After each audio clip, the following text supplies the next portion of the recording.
You may be seated. Thank you. Good morning, ladies and gentlemen. I am very sorry that I had to postpone proceedings yesterday. I'm sorry I didn't get in touch with some of you. I did my best to get a message to you to avoid you making a trip in here. I believe we are ready for evidence on behalf of the defendant. Your Honor, the defense calls Cyril Wecht.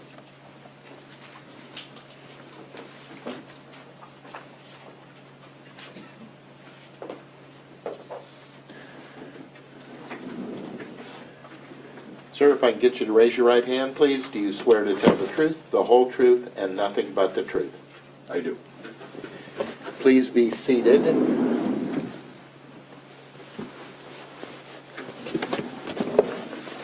Thank you, Your Honor. Yep.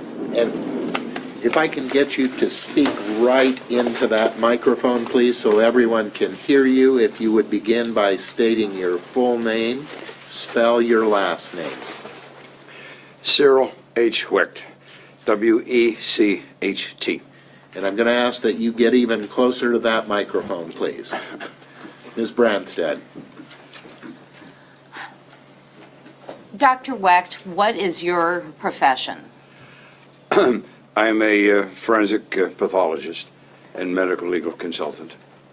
And what is your educational background? I graduated from the University of Pittsburgh and then University of Pittsburgh School of Medicine, 1956, 1 year of a rotating internship at St. Francis General Hospital and Rehabilitation Institute in Pittsburgh. Upon completion of the internship, I started a residency in pathology at the University Veterans Administration Hospital in Pittsburgh. I was there for 2 years, 57 to 59. I was called into the service.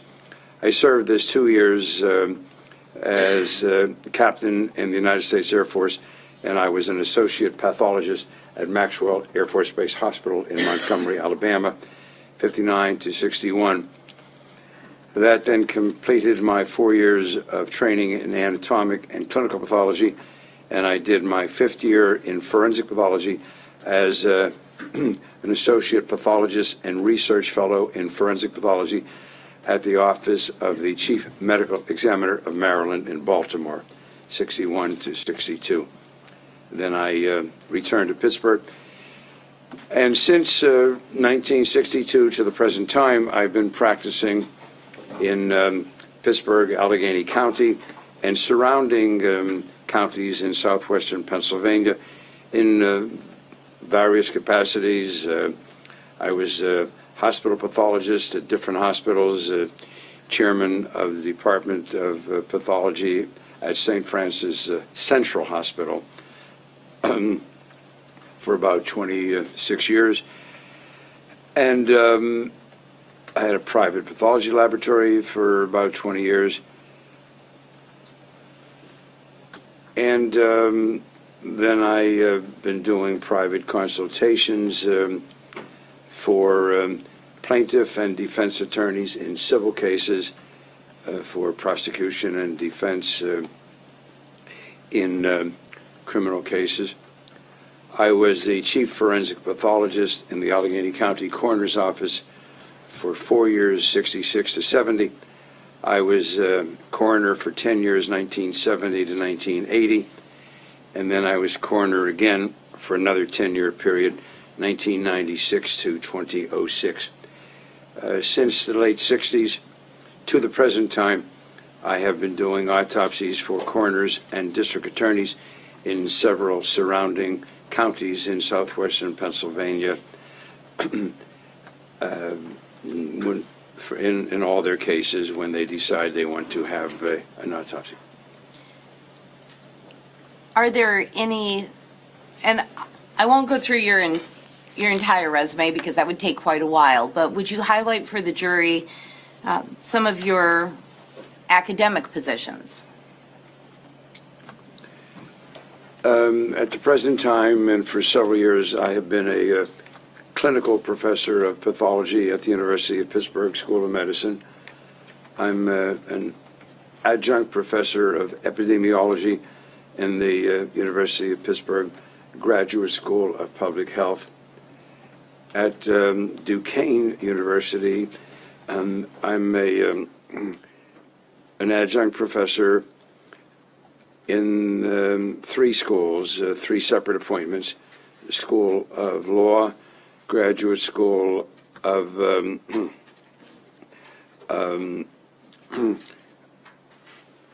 Health Sciences, and the School of Pharmacy. At Carlow University, I'm a distinguished professor of pathology.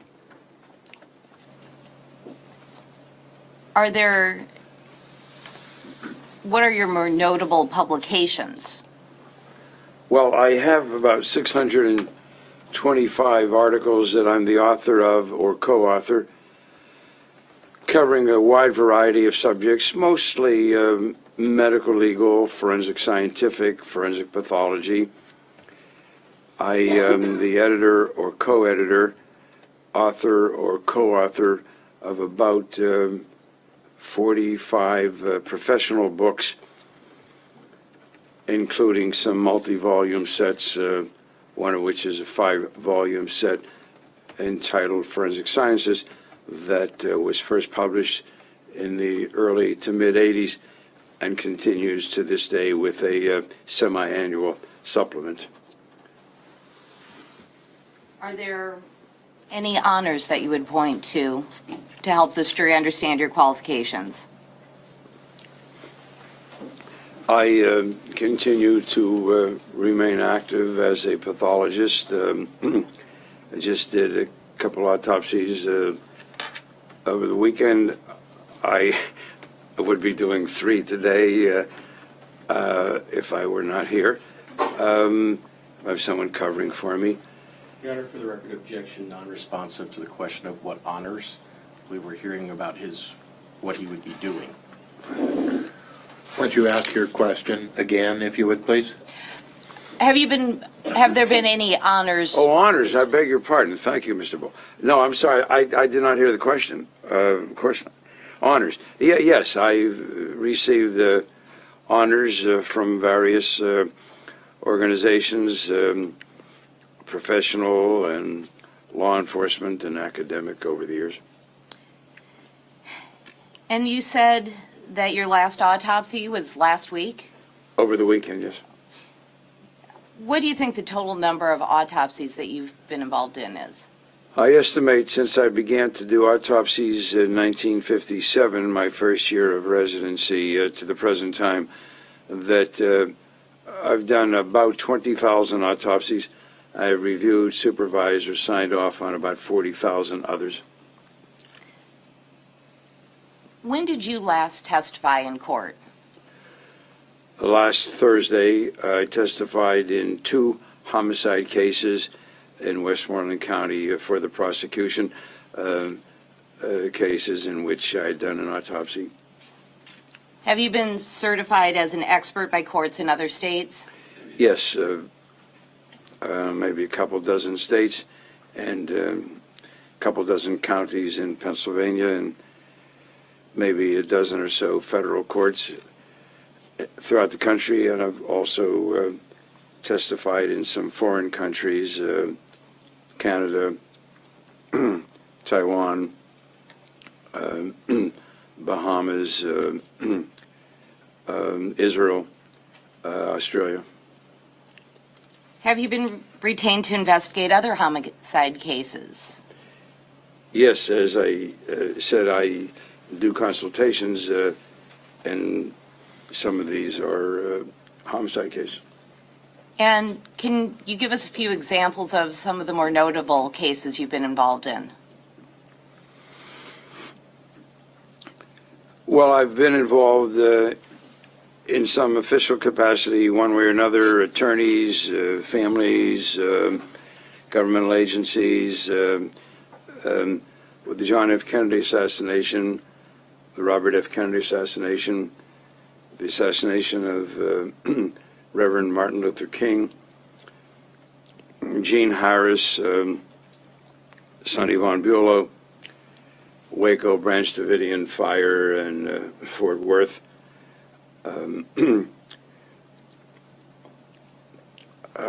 Sandra Levy,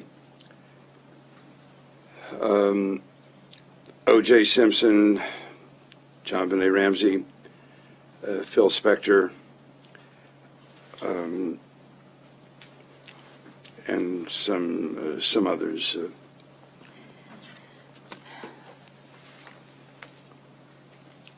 And in order to save us some time, you have provided your CV, is that correct? Yes, And does this accurately reflect your background, education, and other qualifications beyond what you've just stated? yes. I offer Exhibit N. No objection. Exhibit N is admitted. Let's turn to this case. What did you review in order to prepare for your testimony for this case? I received numerous records in the case, investigative reports, first responder notes, recorded conversations, dispatch recordings, and then a medical examiner's report, the autopsy, photographs at the scene, photographs taken at the time of autopsy, death certificate, Mrs. Shirley Carter's medical records, some weather reports. And then I've received various deposition transcripts of different people, Dr. Thompson, Terry Van Kooten, Larry Goff, and then you just sent to me, I think I received on Sunday, trial transcripts of Dr. Thompson, Ms. Van Kooten, and Ms. Goff. That pretty much covers the things.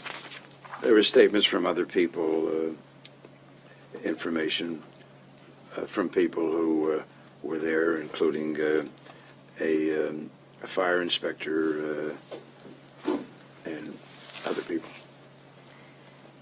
Now, you were asked to attempt to determine approximate time of death for Shirley Carter, is that correct? Yes, Were you able to do that to a reasonable degree of medical certainty? yes. What is your opinion? In my opinion, Mrs. Carter had died about 2 hours, possibly somewhat more, possibly a little bit less, but no less than 1 hour.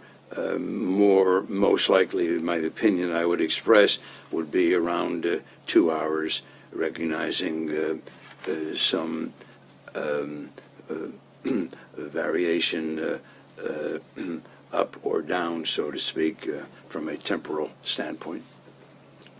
And that was 2 hours prior to, To the time that Mrs. Carter was found to be dead by her son, Mr. Jason Carter, and then with Mr. William Carter, her husband, and then Ms. Goff, the EMT person.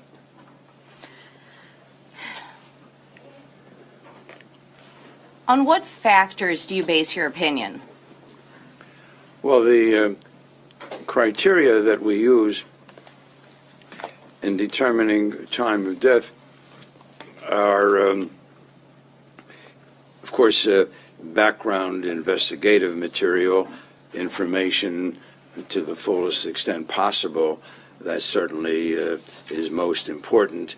What can you know? What can you ascertain about the individual's endeavors, activities, to the extent that they can be documented and verified. But then from a forensic scientific standpoint, the factors that we use are criteria, indices of death that have been around literally for centuries.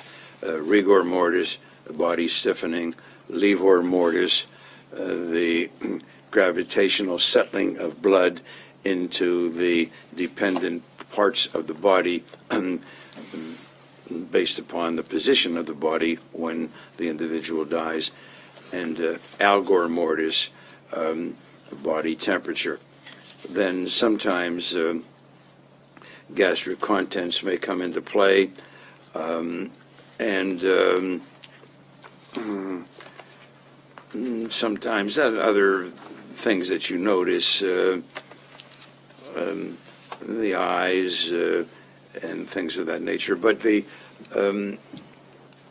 most specific criteria are the ones that I mentioned: rigor, livor, Livor, not the liver, livor, and algor, body stiffening, gravitational settling of blood in dependent parts of the body, and body temperature. Well, let's start with the last one you mentioned, body temperature or algor mortis. How did that factor into your analysis in this case? I read the statements of the three people who were there at around the time. First, Jason Carter, as my understanding, it's around 11, maybe 5 to 11, something like that in the morning, who described his mother as being cold and body a little stiff. Then Mr. William Carter, the decedent's husband, who described the body as being cool or cold and somewhat stiff. And then Ms. Goff, who described the body as being cool or cold. In fact, she then, as someone with background training in nursing and investigation, EMT training, she thought the body had been there had been dead at least a couple of hours or more. So those were the pieces of background information of the three individuals. It's my understanding that Mr. Carter arrived maybe 15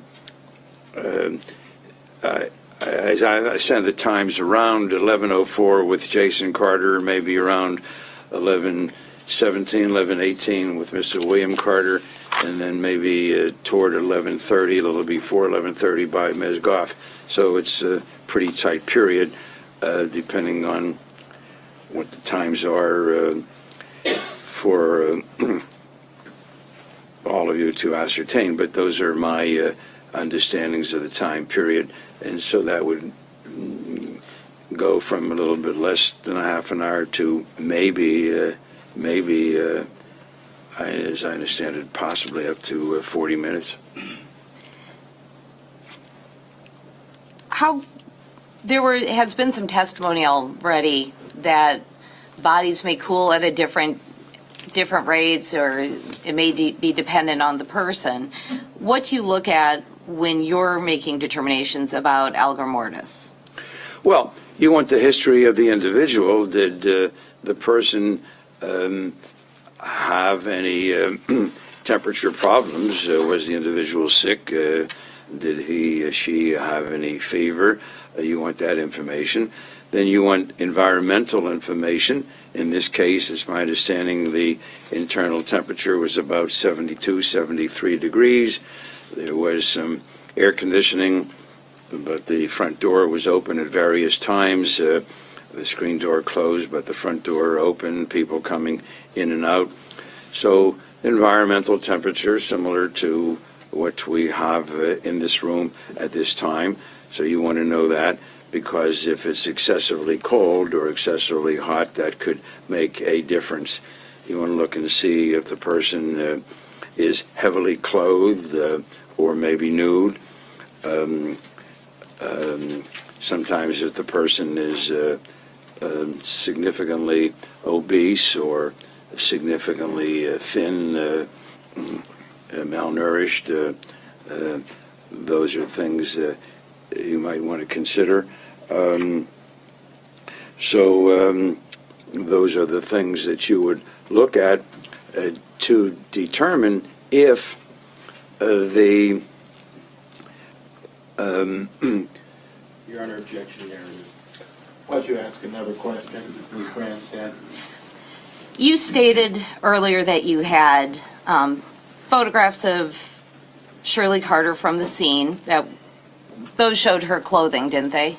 yes, You had medical records for Shirley Carter. yes, That would have provided you information if she had some abnormal temperature issues. yes, Did you factor those into your determinations? yes. Are there exceptions to normal cooling and body temperatures? Yes, as I've said or started to say, severe cold, severe heat, pre-existing disease processes, excessive weight, marked obesity, or significant underweight, malnutrition. The environment, is the body in water, is the body, what kind of a surface. So these are things that you, can there be severe or significant variations? Yes, none of which I found in this case based upon the information I received. Let's turn to rigor mortis, or the body stiffening. What were your findings with regard to rigor mortis? Well, my findings are, of course, from the information given to me that the body of Mrs. Carter was found to be somewhat stiff, rigid. I'm trying to think of the exact words, that it was not loose. People, the three people mentioned, Mr. Jason Carter, Mr. William Carter, and Ms. Goff, all referred to some degree of stiffness or rigidity of the body. So that's the information that I had.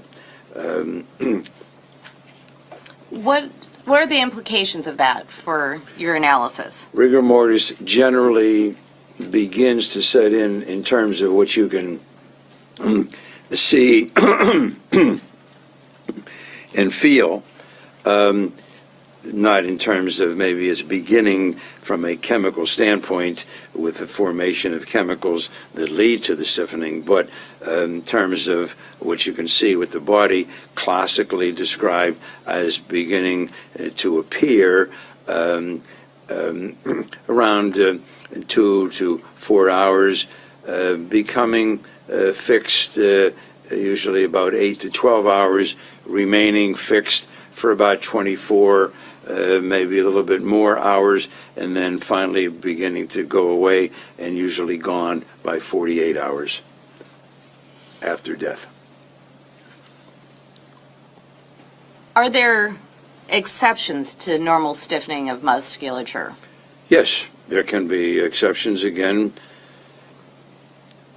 based upon some very significant aberrations, a body in water, a body in extreme heat, a body in extreme cold. Those are causes sometimes for significant variation, none of which I found to be present to be applicable in this case. Now, we heard some testimony from Ms. Van Kooten that she examined the body at about 5:30, which would be 5:30? 5:30 p.m., which would be at minimum 6+ hours after the body was found, and could be as much as, I think we've determined, almost 9 hours after the last indication that Ms. Carter was alive. Ms. Van Kooten said that there was only minimal rigor mortis. What is your reaction to that?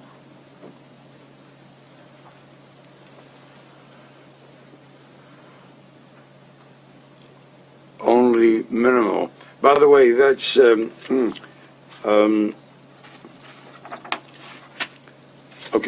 I'll stick with what you're asking me.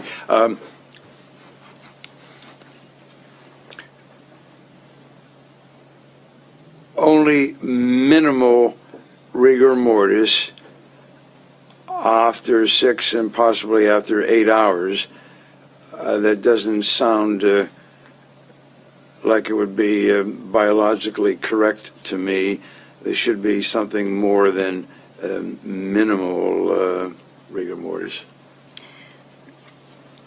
Was there anything else that this jury needs to understand about how you used your determinations about rigor mortis to make your conclusions in this case?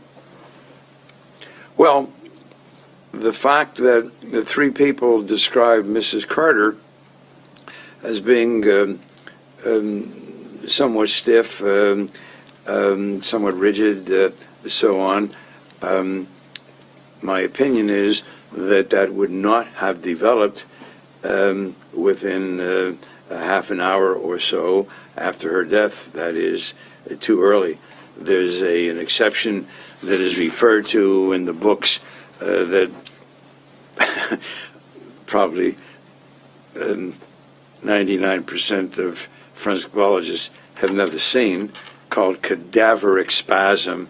Supposedly, if you're involved in some extremely violent endeavor, the example that is usually given is somebody in a military combat position, that sometimes the rigor will set in, the spasm, the violence of that moment, and you'll be holding on to your gun or something like that. And that's not applicable here. This undoubtedly was a homicide. I do not minimize that at all, but nothing to indicate that there was a violent struggle or so on. Mrs. Carter tragically was shot twice, and she died from those 2 gunshot wounds. So the definition of violent in that sort of situation is different than any of us might consider any homicide violent. Yes, how we use the word violent colloquially, that's a different thing from the exception that I just gave you, specifically referred to as cadaveric spasm. Were you also able to use the drying of blood in order to substantiate your findings? Yes, I read the statements by various people, most of whom described some drying at the edges of this significant pool of blood that had emanated from Mrs. Carter's body as a result of the gunshot wounds, and that drying at the edges of a significant amount of blood, again, I think is not consistent with what you would expect, that blood would begin to dry within a half an hour or so. And were you able to look at the photos to see the size of that pool of blood as well? Yes. How rare would it be to have accelerated rigor mortis in a 72-degree environment, accelerated algor mortis in that same environment, and accelerated blood drying in that same environment? Triply rare.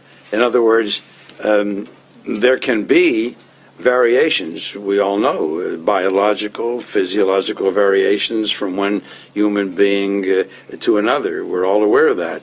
And that's why I don't express opinions with absolute certainty or absolute exclusivity because of the. But to have the three criteria that are utilized by experienced forensic pathologists in trying to determine the time of death, namely rigor mortis, body stiffening, lever mortis, gravitational settling of blood, and algor mortis, body temperature, to have all three of them at significant variation, outliers at the end of the spectrum, all three coming to play in the same case, that just becomes, in my opinion, extremely unlikely, and in my opinion, certainly not something that would enable me to arrive at a conclusion with reasonable forensic scientific certainty that the individual had died within 30 to 40 minutes from the time that people noted features of a physical nature involving Mrs. Carter's body. There's also been some testimony that Ms. Carter was found with her arms crossed across her shoulders and with her eyes closed, but then without being moved, her arms moved to her side and her eyes opened. Does that make sense? What is the time period? Who made the observations? And is it known that there was no movement? Mrs. Carter could have placed her hands, is that what you say, crossed on her chest? Well, the real question is, would rigor mortis change the position of the body or open the eyes? No, rigor mortis, then, when it becomes fixed, it's fixed. When it's fixed, we have to forcefully bend the arms, open up the fingers. If I'm understanding your question, that total fixation, as they say, isn't until about 8-12 hours. Prior to that time, before it is completely fixed, there can be some change based upon somebody touching inadvertently, grabbing the body, clutching, embracing, lifting, examining. Depends. But it takes movement by another person. The body itself won't just move on its own. The body itself is not going to move. Even before, when you're dead, you're dead. So, I mean, if I have a massive stroke and I collapse right here, there can be some violent movement in the throes leading to my death. But when I die, that's it. I'm not going to move.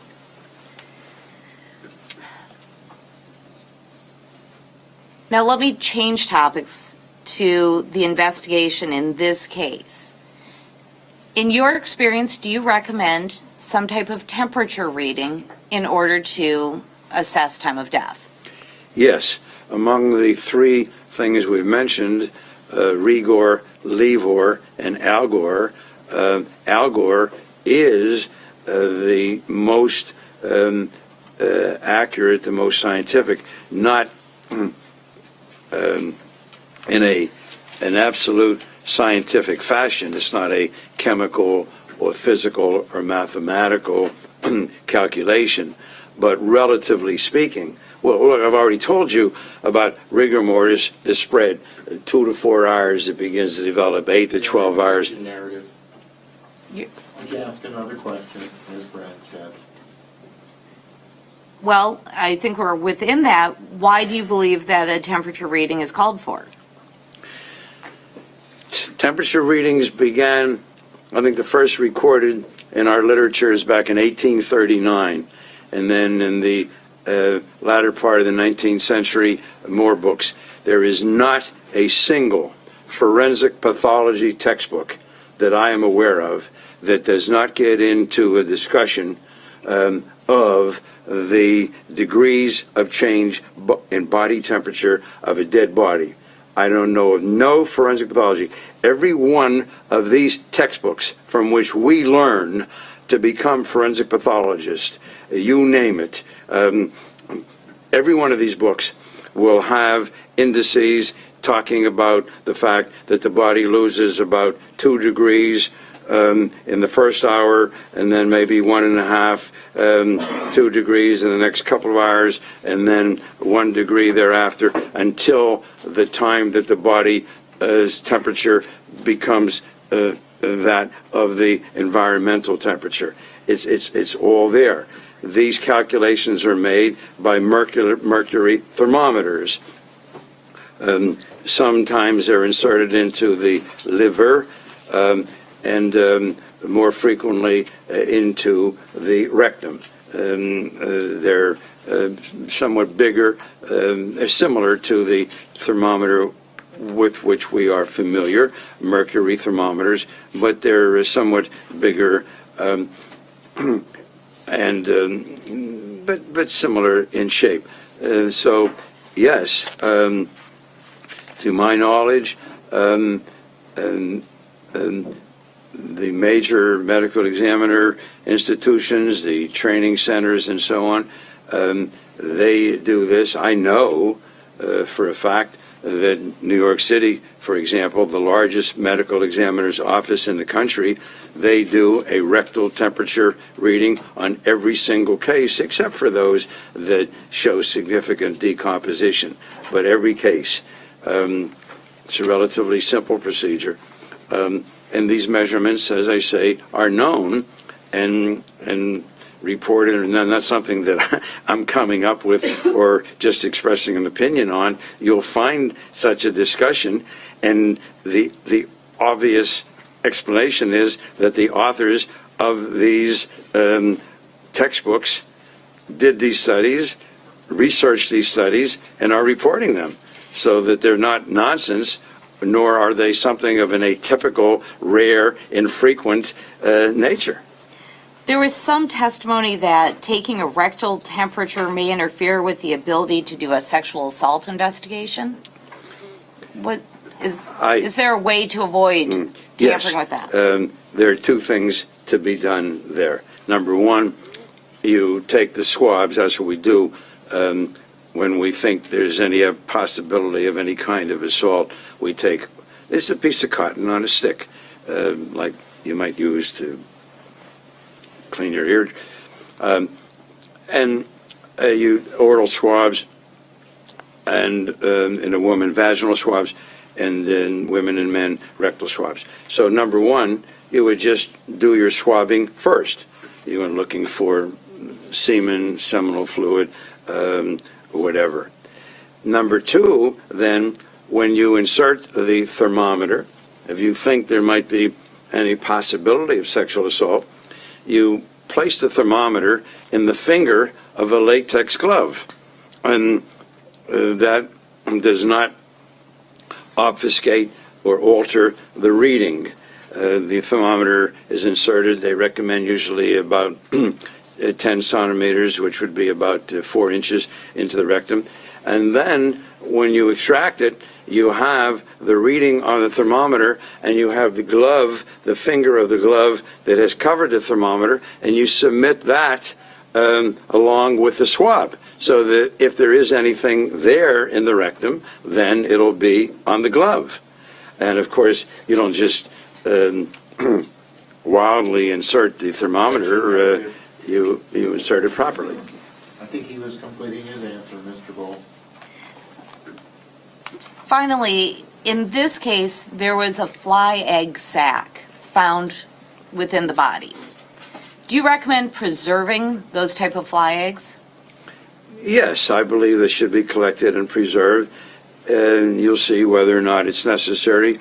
Most of the time it's not, but you will have it preserved properly, and then if it becomes an issue, you'll submit it to a forensic entomologist. That's someone who studies insects and bugs, and you know the life cycle of a fly and a spider and a cockroach and so on, larva, pupal, adult stage, and but that's something that the entomologist does, but the forensic pathologist is the person who must collect and properly preserve it at the time of autopsy.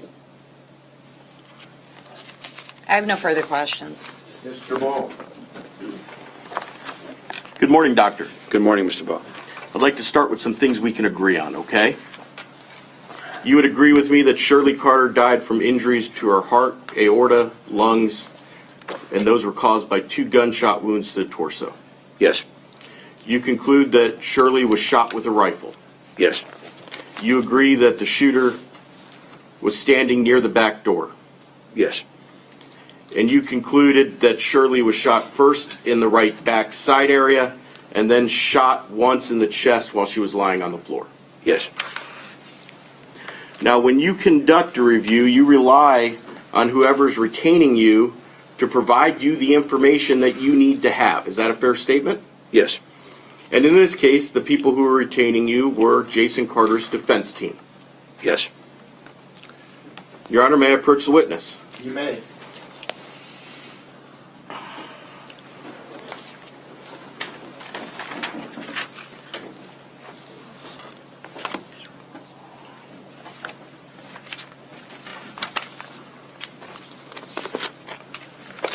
Sir, I'm going to hand you what's been marked for identification purposes as Exhibit 163. Are you familiar with that document? Yes, I am. You actually have it in front of you. Yes.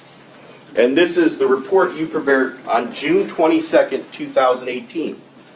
Yes. Fair and accurate? Yes. No mistakes in it, right? Well, no mistakes. They expressed my opinions. They reflect what I opined, what I concluded at that time. That was, as you pointed out, June of 2018. I just would say that I received a fair amount of material, new information since that time, depositions, transcripts, trial transcripts, and so on. Would you flip to page 2? How old do you think Shirley Carter is? I have here 66. And what time do you believe she was found dead? I have here at about 11:14. I've had that corrected. I know that it was somewhat earlier by Mr. Jason Carter, perhaps around 11:04. So that is an error of time. Who told you he found the body at 11:04? I think that's the information that I got from Ms. Branstad. Maybe I'm wrong. You would agree with me, Doctor, if we're talking about time of death, knowing the starting point's probably important, isn't it? Yes, it is. Doctor, you've talked about being a fairly proficient writer, correct?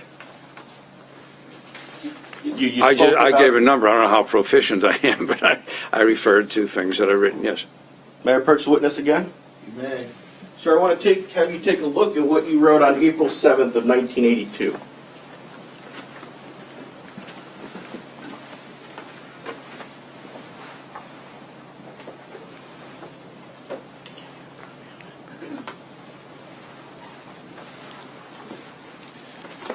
Well, what is the publication? May I approach the witness to assist him? You may. Can you let me know to what you're referring? It's the article we discussed in this deposition, April 7th, 82.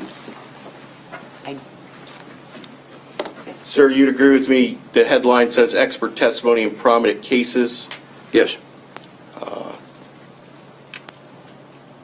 published by the National Forensic Center, April 7th of 1982. Yes. And it's written by you. Yes. That's what's indicated, yes. Do you recall the article? No, I don't. Well, let's see if we can agree, if you still agree on something.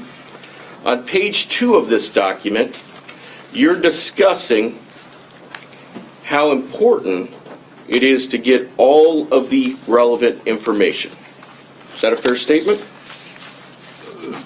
Well, I would agree with the statement. I haven't seen it here, but I have no problem. I agree with the statement, yeah.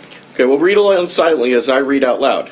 A complete and thorough review and analysis of the issues in controversy will require the forensic pathologist to study all medical reports, hospital records, police and crime lab reports, scene photography, post-mortem protocol, microscopic tissue slides, autopsy pictures, special test results, and copies of the other expert's opinion, and I think it says in parentheses, if permitted under the rules. Is that a fair statement? You read it correctly, yes. Okay. So I want you to flip through the information that you relied upon in your report that's in front of you. Yes. Okay, so if I'm looking through this, looks to me that you reviewed the medical examiner's report. Yes.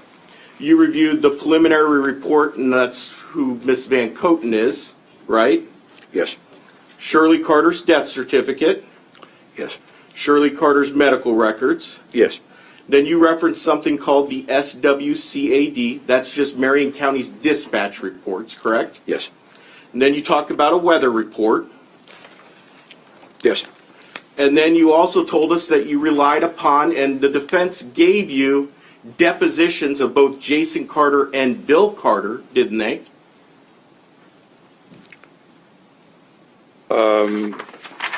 Sir, if you just flip to page 1 of your report. Yes, yes, sir, yeah, I'm sorry, I said yes, absolutely, yes, yes, you're correct. And then when you go through, based on what you're relying upon, you start with Kurt Seddon and Lori Goff, correct, Yes. on page 2? Yes. And then you mentioned the weather reports, and then you mentioned depositions of Jason Carter and Billy Carter, and Yeah. interviews, Yes. 911 Yes. call. Then you referenced Terry Van Kooten, and then the forensic pathologist, a woman by the name of Julia Gooden.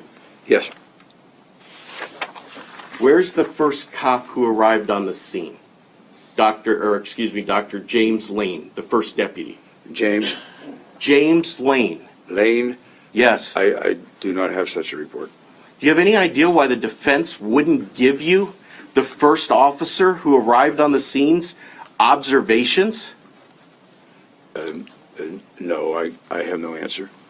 Because according to your report, you have to have all of the information to make good recommendations, right? Yes, that's ideal. That list was very, very complete and thorough, as you read it from a paper that I wrote back in 1982, and I would agree with that. Sometimes you don't get every single thing. There are various reasons, ranging from court orders to attorney's discretion to availability, and so on. I do not know about that particular report. Now, you also mentioned that as you reached your conclusions in your estimates concerning time of death, you relied upon Bill Carter, Jason Carter, and then you also said Lori Goff's statements concerning the body being stiff. You remember telling us that? Yes. Sir, what are you relying upon that Miss Goff said the body was stiff? Received that information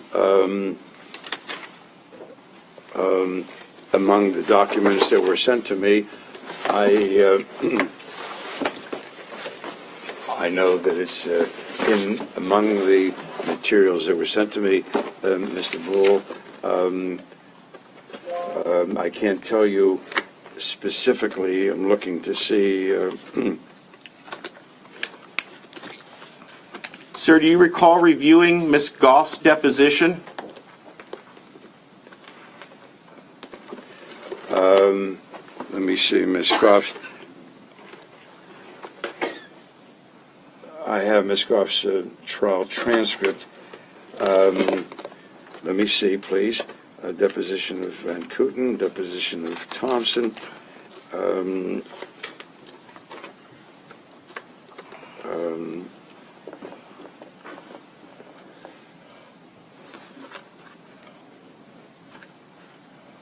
I'm not finding her deposition. I had a statement, it was a summary of what she had said. I remember receiving that from Ms. Bramstead. They didn't send you her deposition either? Sir, they may have. I only brought one of my 3 large folders. I can't be certain. So if she was asked, when you checked her pulse, did she feel from what you could feel stiff? If her answer was no, but I don't know, I mean, It's literally, it was just a matter of you push on the neck a little bit in the area to feel for a pulse, and that's it. So determining stiffness at that point would be, and then it says, so would it difficult? If that's what she testified to under oath, it's a little different than what you're telling us today, isn't it? Yes, if that is the totality of what she has stated on numerous occasions over the past years, it may well be, and I believe it to be so, that other statements made by her in the course of different interviews over this period of time, that those opinions, her comments have changed, her wording has changed. In fact, I think she indicated that she felt somewhat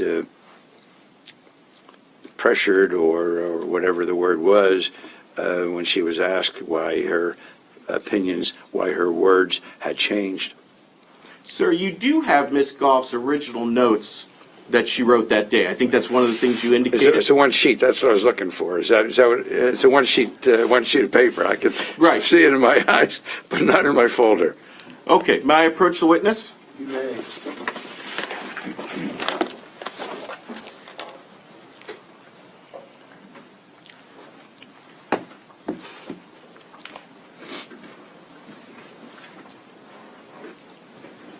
Sir, I'm showing you, and tell me, I'm not certain I can make it bigger, but that's Lori Goff's signature on the bottom of this page, right? Yes. And this is the one-page document that you were referring to. I'm just going to scroll up so you realize I'm not misleading you in any way. I'm going to scroll down to the bottom. Are we talking about the same form? No. What I was referring to is another sheet, but I recognize this to be something with her signature. But what I was referring to is another sheet, and it was sent to me by Ms. Bramstead. And you're talking about the defense's private investigation report. That may be. Okay. It did not fill the complete page. It was about 2/3 of a page. Understood. Okay. So now I want to go back to something you said, and I want to make sure that I didn't mishear you, okay?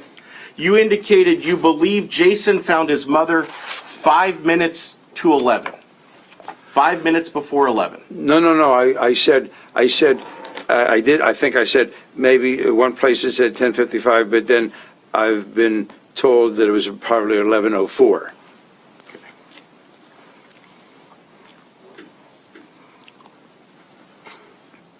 Sir, you would agree with me, time of death is not inaccurate science.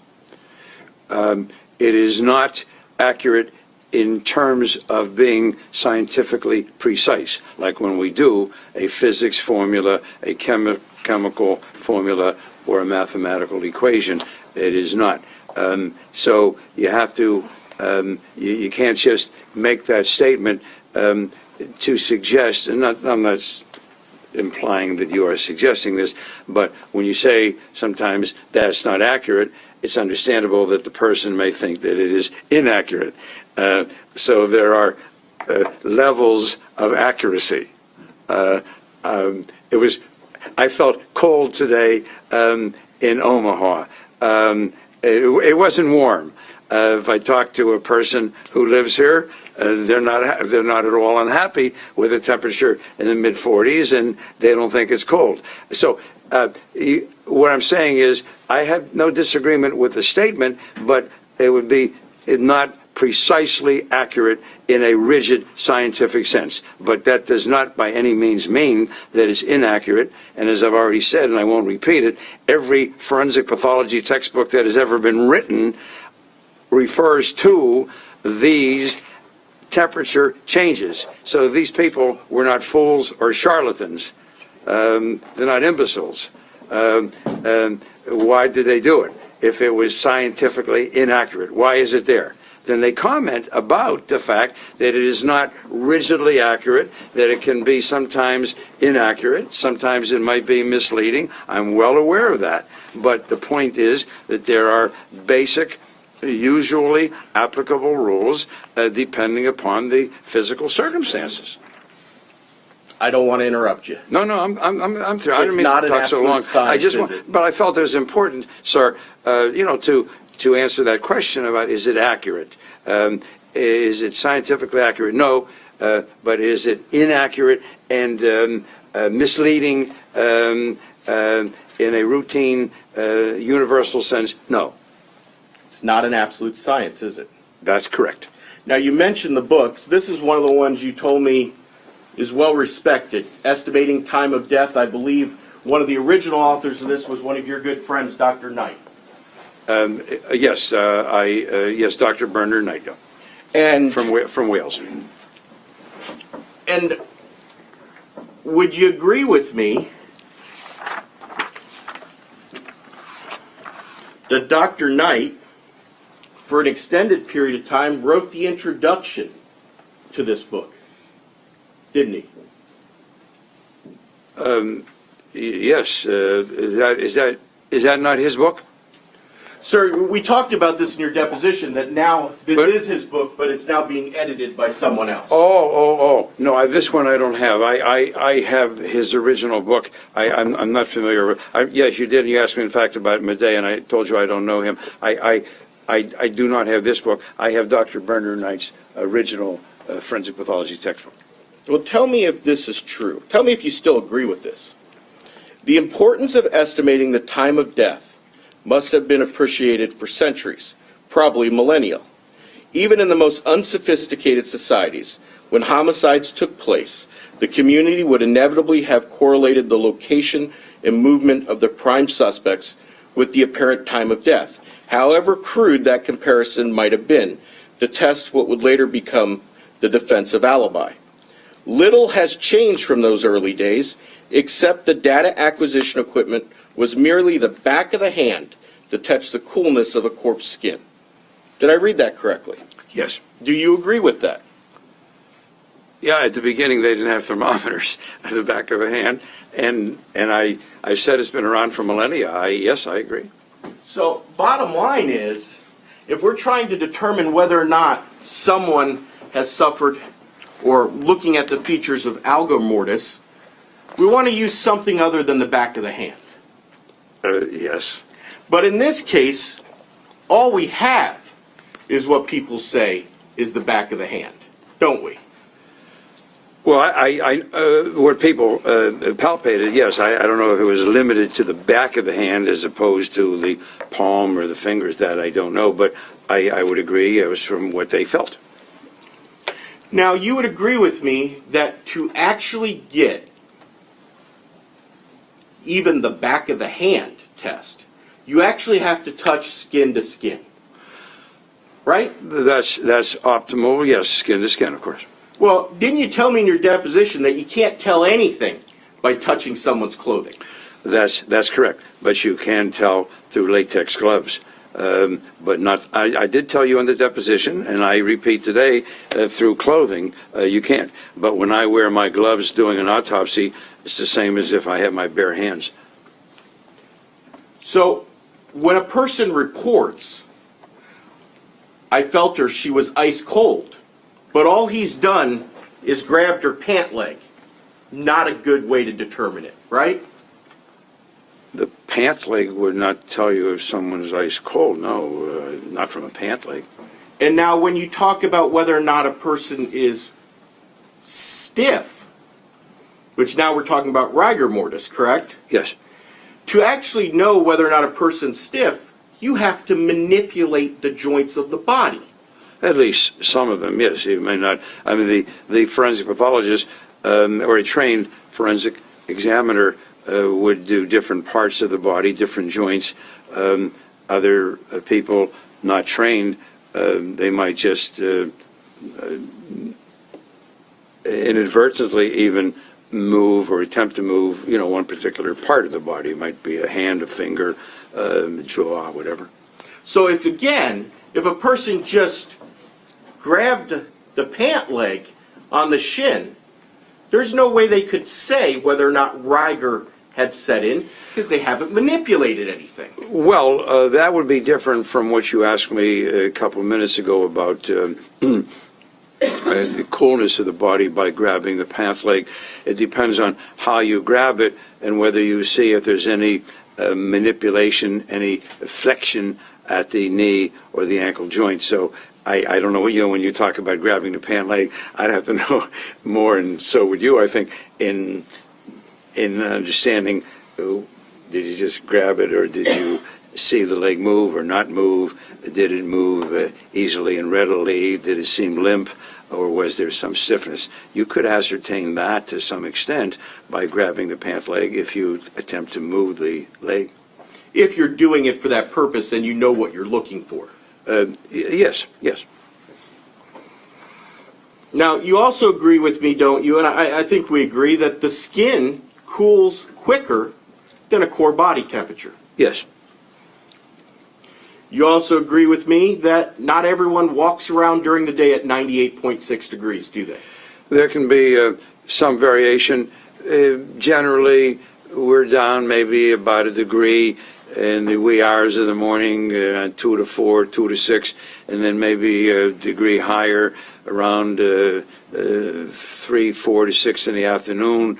There's that slight variation, but the overwhelming percentage of the population, we talk about the normal temperature Fahrenheit being 98.6, with those minor variations. If somebody is not ill, is not having a subclinical febrile reaction to something. So you have that minimal variation. And you answered my next question, which was, we change during the day. A little bit of degree up, a degree down, nothing significant. Have you ever, in your experience, either as a doctor or just your day-to-day life, ever seen a person say, I'm burning up, and then they only have 100-degree temperature? Specifically when talking about children normally. Everybody expresses things differently. That's right. Some people might feel that way. I'm sure. And some people have 103, 104 and don't feel much of anything till the doctor takes their temperature. There can be variations. Now, sir, this is always the difficult question. You're compensated for your time, correct? Yes, it's not difficult. Okay. The answer is yes. I mean, you get paid to come out and offer your opinion. Well, I paid for my time, and expressing opinions in the courtroom as I'm doing now is certainly the reason why I came to Iowa. I mean, it's nice visiting with you folks, but no disrespect, I'd rather be home in Pittsburgh, especially No, I appreciate that. a day before my birthday. But and by the way, you turn 89 tomorrow, don't you? 88. 88, sorry, see, doctor. Look how you're. But I want to make sure we all understand, jokes aside, how much money Jason Carter has paid you to be here today. So I'm handing you Exhibit 162. Yes, sir. That's your fee agreement, right? That's the professional services invoice that I send to attorneys when they contact me and want to ask about consulting. And for me to even call you on the phone and ask you questions in your deposition, you required me to send you a check of $2,500 in advance. Yes, that's the standard fee for a deposition, and your office was paying for it. It was your deposition. That is correct. And then you get paid, what is it, $5,000 to do your initial review? When the case is submitted, I ask for a payment of $5,000 with the entire case file, which includes then my review and analysis, any research I may do, telephone conferences, not real lengthy ones, and then the written report. And then what did this cost us to bring you out just from Pittsburgh to Omaha for one day? Well, it cost Ms. Bramstead. I don't know about you. I'm not charging you. The answer is I charge $5,000 per diem, plus reimbursement of travel expenses. Okay.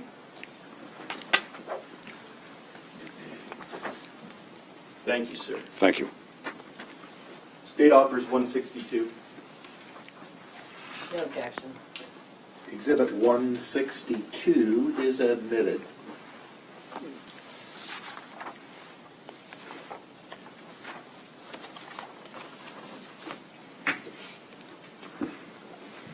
Sir, may I approach again? You may. I want to turn back to that article we were talking about.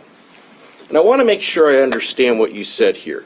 In your last paragraph, you said, being an independent consultant in forensic pathology and legal medicine is probably the most dynamic, stimulating, and emotional demanding area of specialization in the entire field of medical practice. If you're sensitive and honest, you will be hurt, frustrated, disappointed, and angered many times during the course of your career. But as the old adage states, that all goes with the territory. Did I read that correctly? Yes. Pass the witness back. Redirect.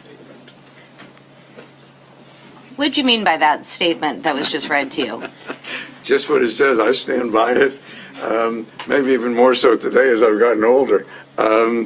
Just what I've said is very challenging. You know,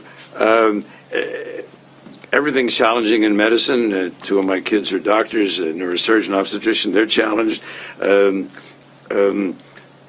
of my sons is Supreme Court Justice. He's challenged. Forensic pathology, the very nature, with all due respect to all of you, it's an adversarial process. It's not like in medicine. In medicine, you sit around, you disagree. In law, you sit around, you disagree among your colleagues and so on. But this process, and it's the American system, which I believe is the best, by the way, and I've seen systems all over the world. But the nature, adversarial, and you have to bring out things that are in disagreement and so on.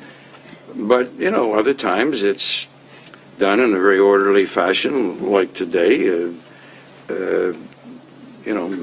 So I just what it says. Sometimes you're hurt, sometimes you're angered, sometimes you're disappointed, sometimes you're frustrated. It's the nature of the beast. When you get hired to do an initial review of a case, do you make it very clear that you're hired for your time, not your opinion? Oh, that's right. Any number of cases. I'm just finished a report Friday that's being typed today of a negative report. And then there are a fair number of cases when the attorneys call me, I tell them to forget about it. Especially sometimes when they want second autopsies or exhumation, and I tell them forget about it. What you're looking for is not going to be there. So I don't just reach out because I'm being paid. In fact, I'll tell you again, nothing to do with Iowa. Could be any part of the country or the world, but nothing pleases me more than to receive a call telling me the case has been settled. You don't have to come.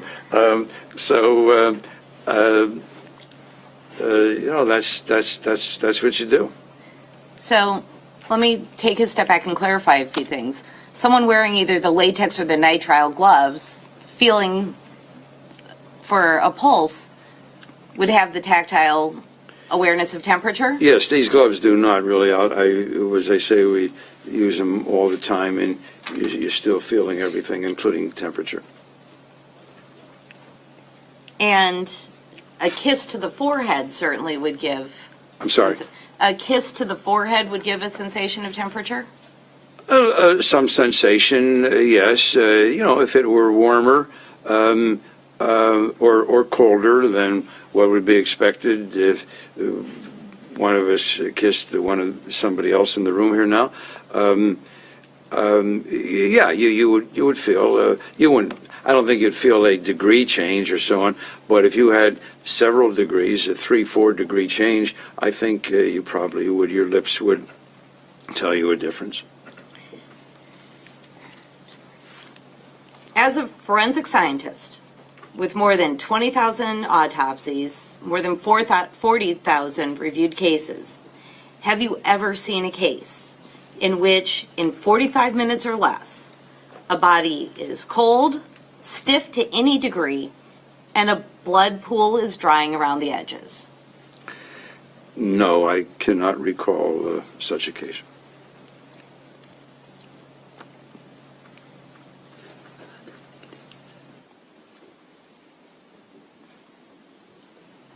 I have no further questions. Anything further, Mr. Ball? Sir, you're aware and you would agree with me that blood droplets, depending on temperature, can dry in up to 30 minutes. Yes, a droplet, yes. I was referring to a pool of blood before, yeah.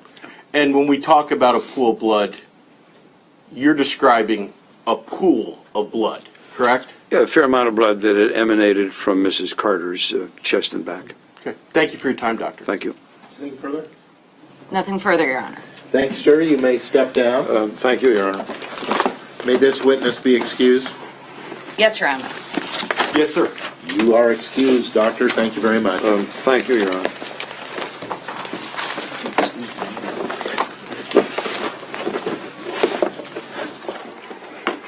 Further evidence or testimony on behalf of the defendant. Yes, Your Honor.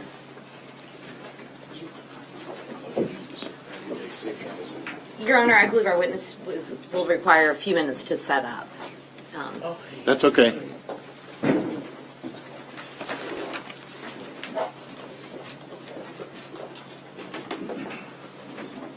Your Honor, are we going to take a recess at this time, or? Oh, I think it's a little early for a morning recess. You can stand and stretch. Okay. Judge, a jury has a question. I just need to use the restroom. Okay. Well, we will take a morning recess at this point. Ladies and gentlemen, Listen to that, she said it. before we take this recess, I want to remind you of the admonition I've previously given you in this case. You have not heard all of the evidence. Please keep an open mind. And do not discuss the case even among yourselves. We will be at recess for about 15 minutes.